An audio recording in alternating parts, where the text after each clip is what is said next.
the same spiritual drink. For they drank of that spiritual rock that followed them, and that rock was Christ. But with many of them God was not well pleased, for they were overthrown in the wilderness.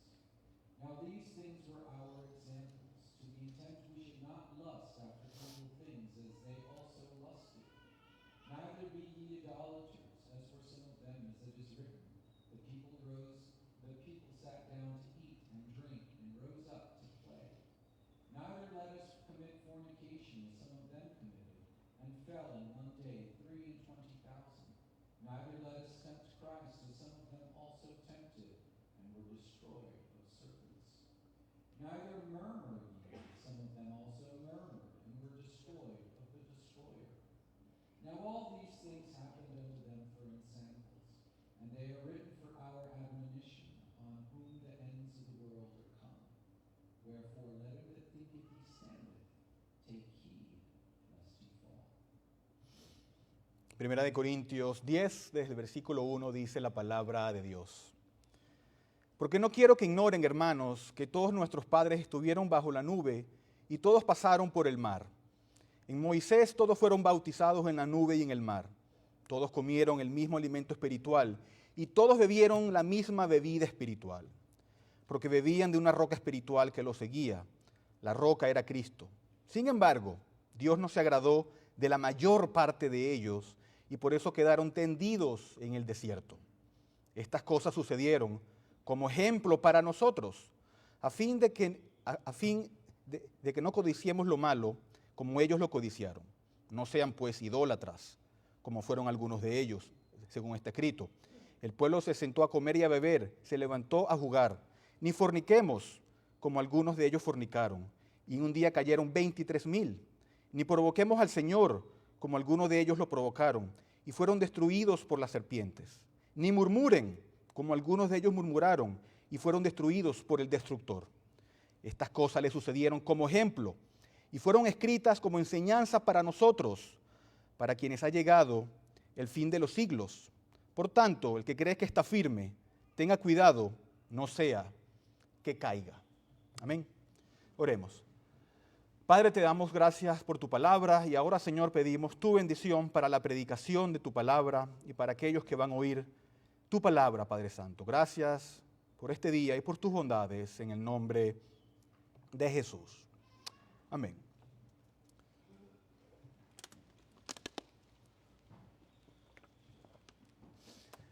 Bueno, aunque leímos en Primera de Corintios 10, el sermón de hoy va a estar concentrado en el libro de Números. Así que les invito a abrir sus Biblias en Números capítulo 5. Números capítulo 5 y estaremos viendo los primeros 4 versículos de este capítulo. Y a lo mejor el libro de Números no sea tu libro favorito de la Biblia, ¿verdad? Este libro no se lee tanto como Mateo, como Juan. Es un libro que a lo mejor no lo has leído por algún tiempo, o a lo mejor ya lo leíste porque andas en un plan de lectura, o a lo mejor nunca lo has leído, ¿no? Este libro tiene muchas leyes, este libro tiene mucho pecado, mucho desierto, ¿verdad? Muchas quejas. Y esas cosas a veces no suenan muy consolador. Pero esta mañana quiero que vean cuán importante y práctico es el libro de Números. Este libro está lleno de historias, leyes, rituales que son para nosotros extrañas y raras y que pueden dar la impresión de que están desconectadas una de la otra o de la gran historia de la redención. Pareciera que no tuviesen nada que ver, por ejemplo, con los evangelios, ¿verdad? El libro de Números. Pero Moisés, el autor de Números, es un gran narrador de historias.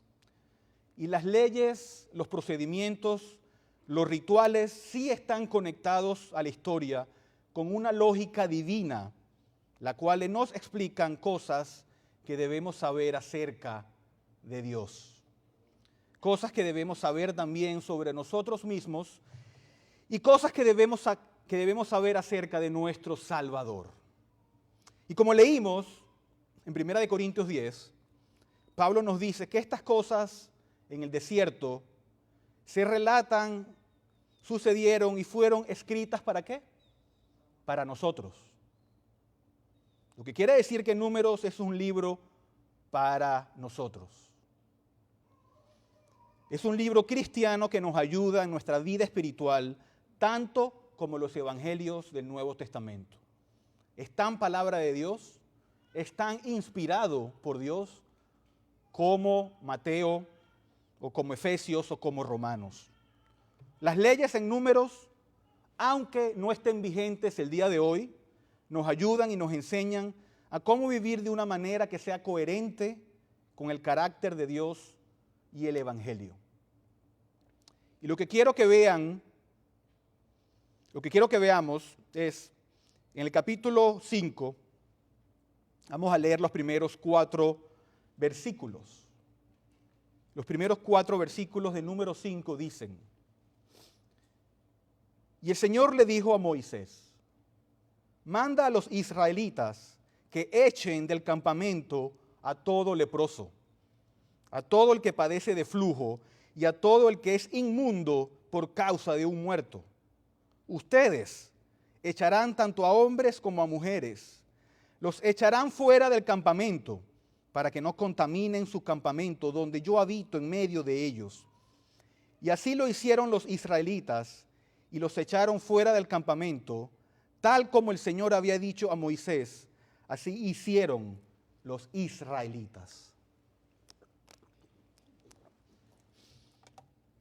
Y leemos esto y lo primero que yo puedo decir es ¡wow! Pareciera una ley muy dura, ¿verdad? Esta es una de las muchas leyes impuestas a Israel por parte de Dios a través de Moisés. Y cuando leemos esta ley en particular, podríamos pensar que es una ley muy estricta, muy dura, ya que a lo mejor si tú eras un israelita fiel a Dios, un israelita sincero, que seguía a Dios, que oraba a Dios, que estabas agradecido a Dios porque te rescató de la esclavitud de Egipto y estás viajando con su pueblo en el desierto hacia la dirección de la tierra prometida, crees en las palabras de Moisés porque sabes que son palabra de Dios, adoras al único Dios verdadero, le das la espalda a la idolatría, pero te has contaminado, no es tu culpa, o padeces de flujo, no es tu culpa, pero la ley dice que debes ser echado del campamento. Debes ser echado del campamento. No hiciste nada malo para padecer de flujo. Solo padeces de flujo y eres echado fuera del campamento. O tienes una enfermedad en la piel, ser otras.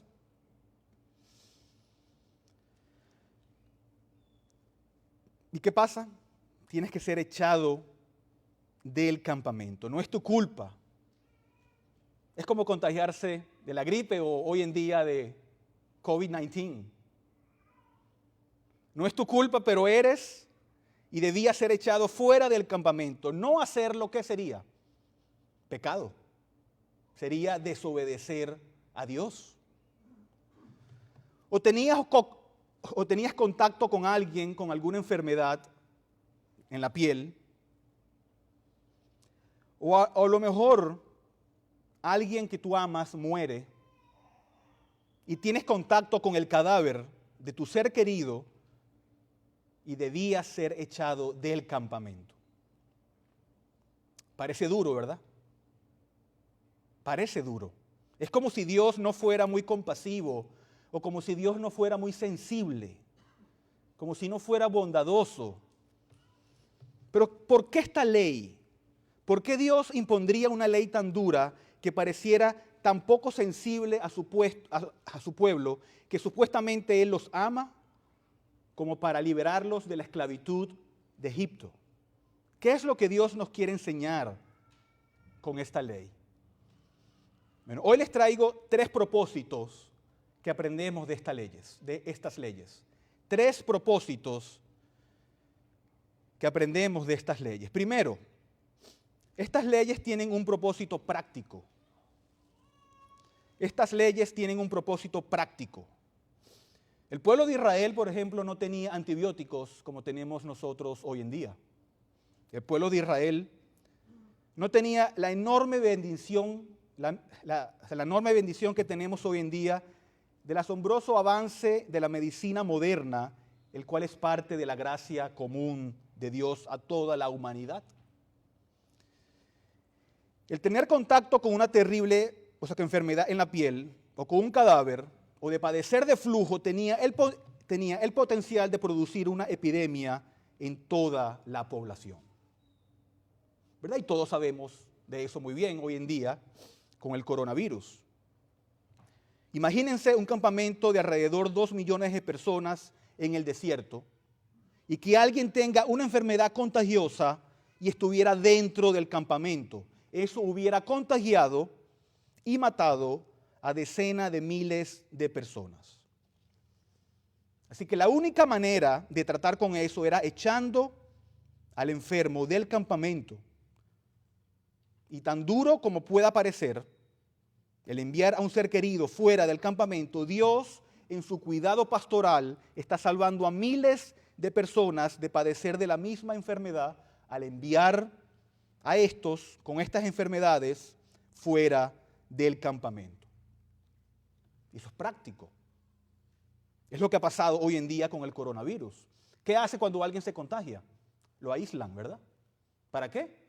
Para que no contagie a otros. Es algo práctico. Dios en su cuidado pastoral y en su sabiduría está haciéndose cargo de cientos de miles de personas. Nos puede parecer una ley dura, nos puede parecer una ley sin compasión, pero Dios tiene muy buenas razones y razones correctas y sabias cuando vemos cada una de sus leyes. Pero hay más, hay más. Esta ley no solamente tiene un propósito práctico. Lo segundo que quiero que veamos es que esta ley también tiene un propósito teológico. Un propósito teológico. Y eso quiere decir que esta ley nos enseña algo sobre Dios. Esta ley nos enseña quién es Dios. Estas leyes están diseñadas para enseñarle a los hijos de Israel 3 cosas acerca de Dios. Primero, nos dice que Dios es un Dios santo. Estas leyes sobre los inmundos en Números y en Deuteronomio hablan de un Dios que es totalmente opuesto a eso. Es un Dios puro, es un Dios limpio, es un Dios que no habita entre aquellos que son inmundos. Él es santo y Él está separado de aquel que es inmundo. Él no puede habitar con el inmundo. Eso es lo que tenemos en nuestro texto en Números 5 del 1 al 4. Si leemos el versículo 3, una vez más, Dios mismo nos dice, ustedes van a echar a todo hombre y a toda mujer, los echarán fuera del campamento para que no contaminen su campamento. ¿Dónde qué? Donde yo habito en medio de ellos. Donde yo habito en medio de ellos. Como yo habito entre ustedes, dice Dios, no puede haber nadie inmundo. Yo soy puro, limpio y habito en el campamento. Y por lo tanto, los que son inmundos deben salir del campamento. Dios no puede habitar con la inmundicia. Y aquí no importaba cuál era tu familia, no importaba tu estatus social, no importaba lo bien que te habías comportado. Si te volvías inmundo por cualquiera de estas cosas, debías salir del campamento. Ahora, debemos entender que en la ley de Moisés estas cosas también tienen el propósito de enseñarnos sobre el pecado. Estas enfermedades externas eran solamente ilustraciones de una condición mucho más mortal y letal que está dentro de cada uno de nosotros y que es el pecado. Y todos estos ritos y ceremonias de limpieza eran para ilustrar el hecho de que nosotros necesitamos ser limpios del pecado con el fin de habitar con Dios, que es puro y limpio. También en la ley de Moisés el pecado se explica como transgresión, como quebrantar la ley de Dios. El pecado te hace ser lo opuesto a la intención que tuvo Dios cuando creó al ser humano. Si se acuerdan, Adán y Eva, o sea, cuando pecan, se vuelven inmundos. ¿Y qué pasa? Dios los echa. Dios los echa del campamento, los expulsa. ¿Por qué? Porque ya no pueden habitar en su presencia. Ya no pueden habitar en su presencia. Y esta imagen también la tenemos en el Nuevo Testamento. Todavía está presente en el Nuevo Testamento. Si leemos en el libro de Apocalipsis 21, versículo 8 dice: pero los cobardes, incrédulos, los abominables, asesinos, inmorales, hechiceros, idólatras y todos los mentirosos tendrán su herencia en el lago que arde con fuego y azufre, que es la muerte segunda. ¿Verdad? Todas estas categorías de inmoralidad serán echados, ¿a dónde? Al lago de fuego. Serán excluidos de la presencia de Dios. Si bajamos al versículo 27, dice: jamás entrará en ella nada ¿qué? Inmundo, ni el que practica abominación y mentira, sino solo aquellos cuyos nombres están escritos en el libro de la vida del Cordero. Aquí Juan nos está hablando de inmundicia y de expulsión y ser echado del cielo. Lo que quiere decir que las ceremonias de limpieza y la inmundicia de Levítico y de Números son ilustraciones que apuntan o señalan a una inmundicia mucho mayor que te excluye o te echa eternamente de la presencia de Dios. El inmundo no puede habitar en la nueva Jerusalén con Dios. Así que la ley nos enseña que Dios es santo, y que nada inmundo puede habitar con Él. Él es limpio y Él es puro. El inmundo no puede mancharlo al habitar en su presencia. Pero también nos enseña que Dios está presente. Nos enseña que Dios es santo, pero también que Dios está presente. Que Dios está presente con su pueblo en el campamento. Y que Él es la verdadera y gran bendición de su pueblo. Él está allí con ellos, habita con ellos. Y también nos enseña que Dios ha hablado. Que Dios ha hablado. Si nos ponemos en esta situación, estamos allí en el desierto con el pueblo de Israel, y de repente te enteras que tu hijo padece de flujo. Tu hijo de 14 años, de 15 años, tu primogénito, padece de flujo. Y viene entonces el sacerdote y te dice: tiene que salir del campamento. Tienes que echarlo del campamento. ¡Wow! Fuera de la seguridad y la protección que provee el campamento, e ir solitario al peligroso desierto. ¿Qué haces? ¿Qué haces? ¿Qué dirías? Es lo que Dios ha dicho que se debe hacer. Hacer otra cosa sería pecado. Hacer otra cosa sería desobedecer a Dios, quebrantar su ley. Hay que obedecer. A lo mejor vas a tu hijo y le dices: hijo, debemos obedecer. Todo estará bien, el Señor te va a proteger. O a lo mejor tu esposa, tu esposo, a quien amas. El sacerdote te dice: esa mujer que amas, ese hombre que amas, tiene que ir fuera del campamento.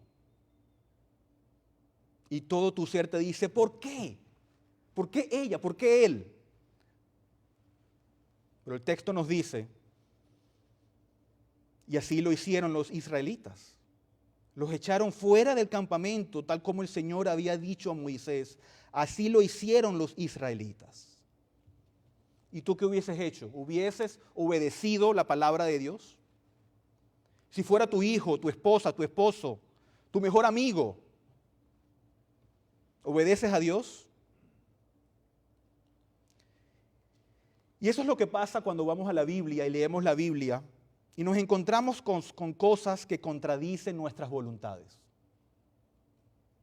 Cuando vamos a la Biblia y nos encontramos con cosas que contradicen nuestros deseos y contradicen nuestra cultura. Y entonces queremos reinterpretar la Biblia para que se adapte a nuestros deseos. En esos lugares en donde la Biblia dice cosas que contradicen nuestra voluntad, ¿qué hacemos? ¿Obedecemos? ¿O seguimos haciendo lo que queremos? Esto es lo que muchos hoy en día quieren hacer con el concepto, por ejemplo, de la familia, el matrimonio, el género, el sexo. Quieren cambiar todas estas cosas y no obedecer a la palabra de Dios. Y la pregunta para nosotros sería, ¿vamos a vivir sometidos a la palabra de Dios o no? Dios ha hablado. Dios ha hablado. Así que esta ley, como ven, es profundamente teológica.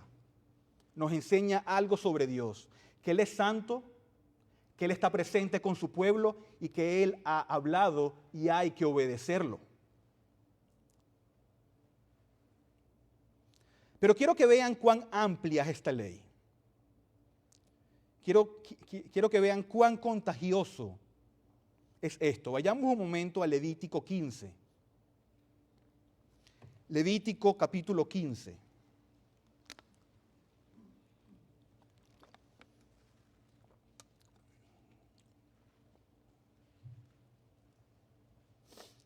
Desde el versículo 1 dice: el Señor continuó hablando a Moisés y a Aarón. Díganles a los israelitas, cuando algún hombre tenga flujo de su cuerpo, su flujo será inmundo. Este será, por tanto, su inmundicia en su flujo. Será su inmundicia, ya sea que su cuerpo permita su flujo o que su cuerpo obstruya su flujo. Toda cama sobre la cual se acueste la persona con flujo será ¿qué? Inmunda. Y todo sobre lo que se siente será inmundo. Además, cualquiera que toque su cama lavará su ropa, se bañará con agua y quedará inmundo hasta el atardecer. Y cualquiera que se siente en aquello sobre lo cual el que tiene el flujo ha estado sentado, lavará su ropa, se bañará en agua y quedará inmundo hasta el atardecer. También cualquiera que toque a la persona con el flujo lavará su ropa, se bañará en agua y quedará inmundo hasta el atardecer. O si la persona con el flujo escupe sobre uno que es limpio, este también lavará su ropa, se bañará en agua y quedará inmundo hasta el atardecer. ¡Wow! La inmundicia sí es contagiosa, ¿verdad? Es muy contagiosa. Si tienes contacto con alguien inmundo, te vuelves inmundo. ¿Es tan fácil ser inmundo? ¿Es tan fácil contaminarse? Y todo esto tenía la intención de decirle al pueblo de Israel y también a nosotros que somos pecadores inmundos y todo lo que tocas se contamina. Ahora, como dijimos, esta ley fue dada por un propósito práctico y por un propósito teológico. Y por último, también fue dada por un propósito cristológico. Eso quiere decir que apunta a nuestro Señor Jesucristo.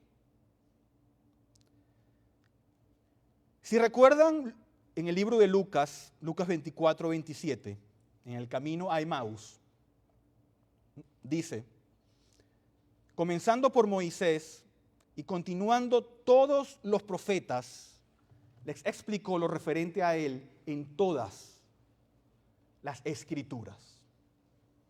Lo que quiere decir que todas las escrituras, desde Moisés, desde los 5 primeros libros de la Biblia, y todos los profetas hablan y apuntan a nuestro Señor Jesucristo. Y Lucas, quien escribió esto, Él sabía muy bien el texto de Números 5. Y en ese mismo orden que tenemos allí, en Números 5, de que hay un leproso, la persona con flujo y la muerte, también Lucas nos presenta en su evangelio, en Lucas 5 y 8, varios encuentros con Jesús, con un leproso, con una mujer con flujo y con una niña muerta. Vayamos a Lucas capítulo 5. Lucas capítulo 5.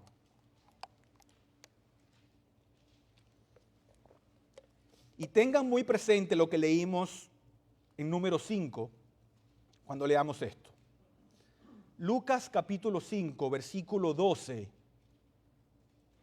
dice: estando Jesús en una de las ciudades, había allí un hombre lleno de lepra. Y cuando vio a Jesús, cayó sobre su rostro y le rogó: Señor, si quieres, ¿puedes limpiarme?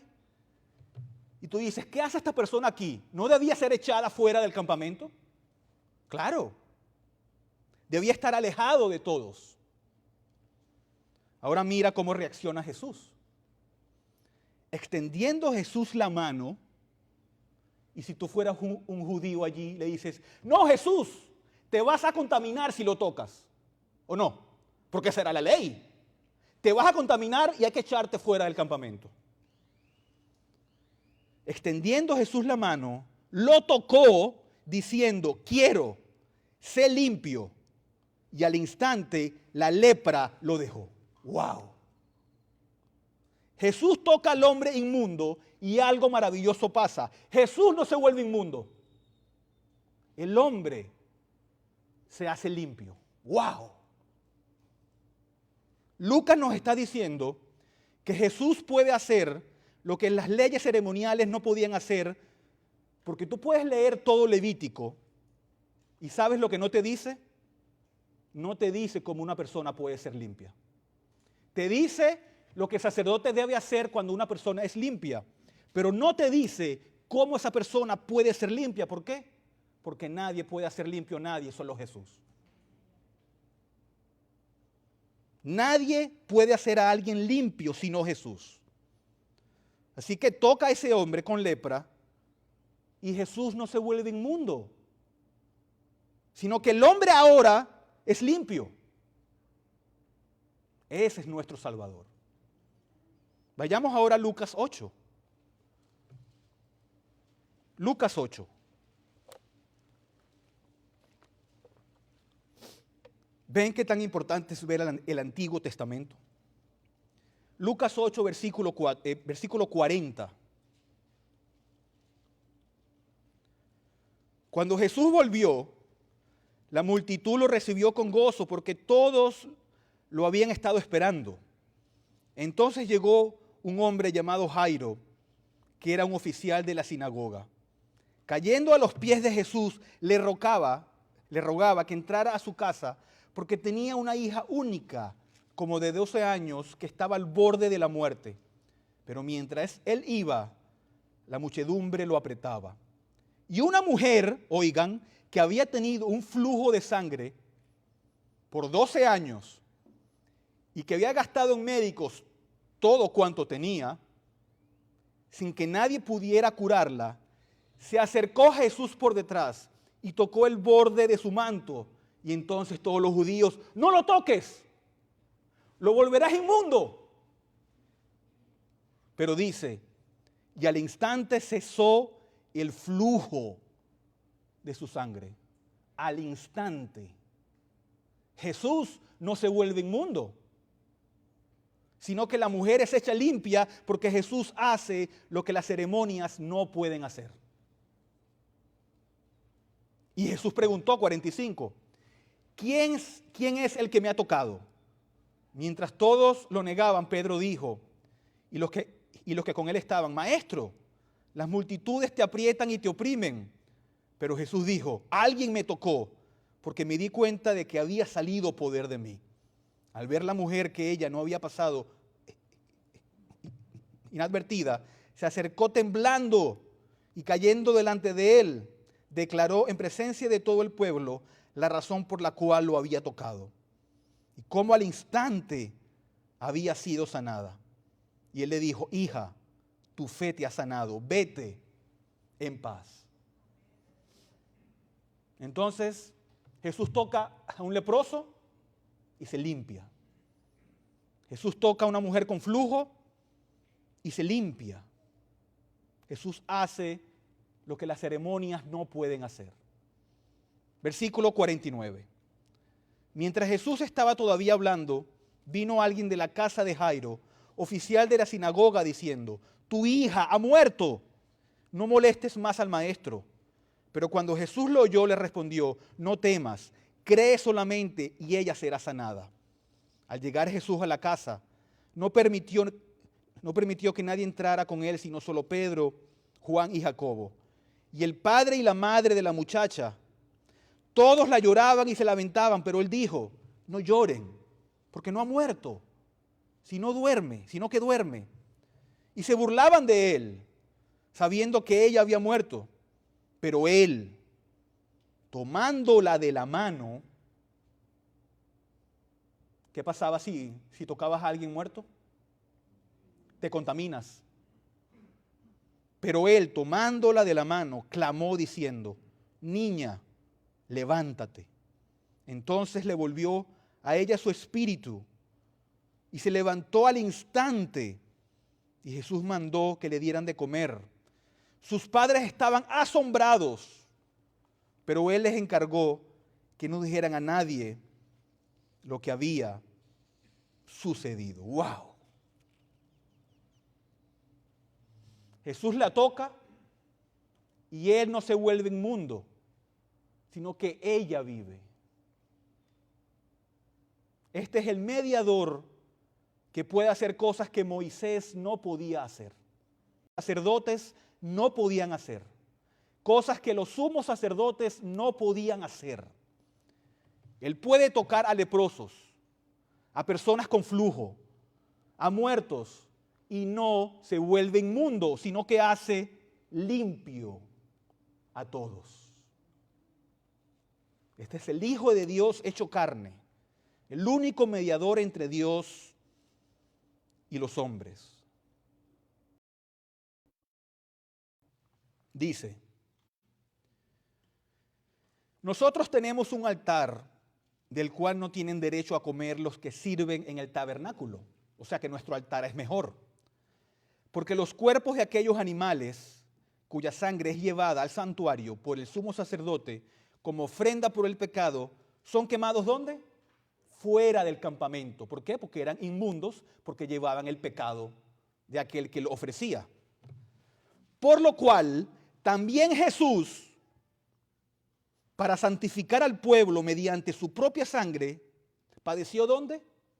Fuera de la puerta. Fuera de la puerta.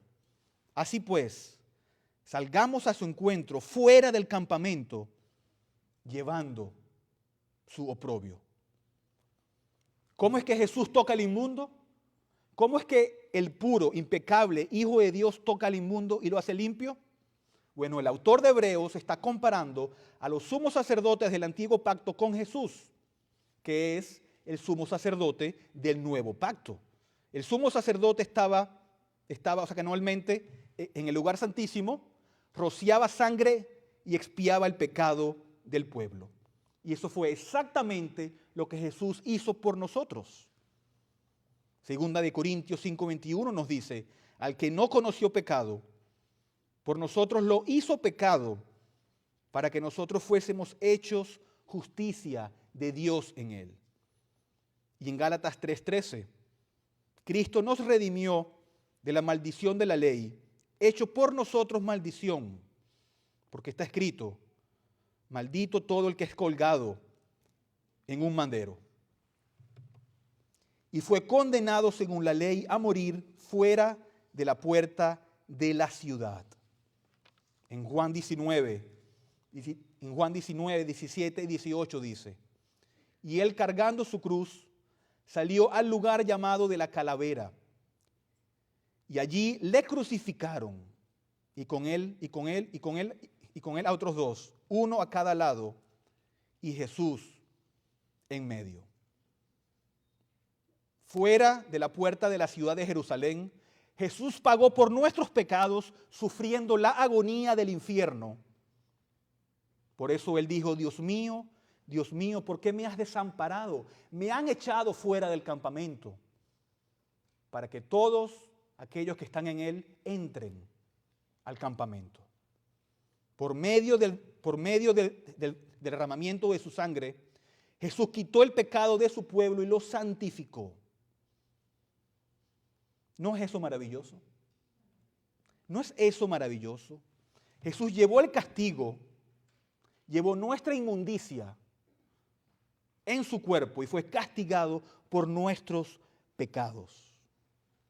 Él fue llevado fuera del campamento de manera que nosotros podamos entrar al campamento. Y la pregunta para nosotros el día de hoy es: ¿te ha tocado Jesús a ti? ¿Te ha hecho limpio Jesús a ti? Solo por medio de Él puedes estar dentro del campamento, en la presencia de Dios. Amén. Oremos.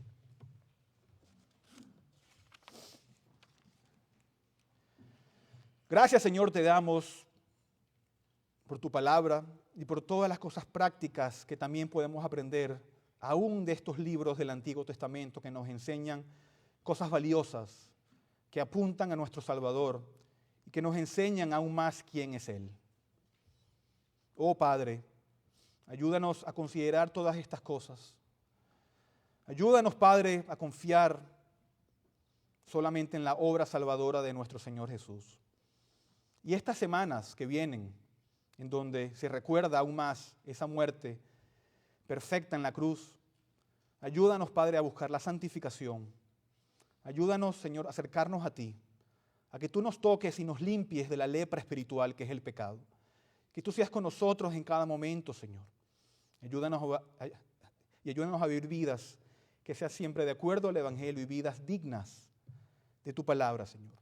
Sé con cada uno de mis hermanos aquí presente. Y yo te ruego y te pido, Señor, que si hay alguien aquí que tú no has tocado, que todavía no confía en ti, Señor, te ruego y te pido que tú lo toques, que tú hagas una obra salvadora en su corazón, de manera que pueda darte gloria y honra con su vida. Gracias, Padre, y oramos en el nombre de Jesús. Amén.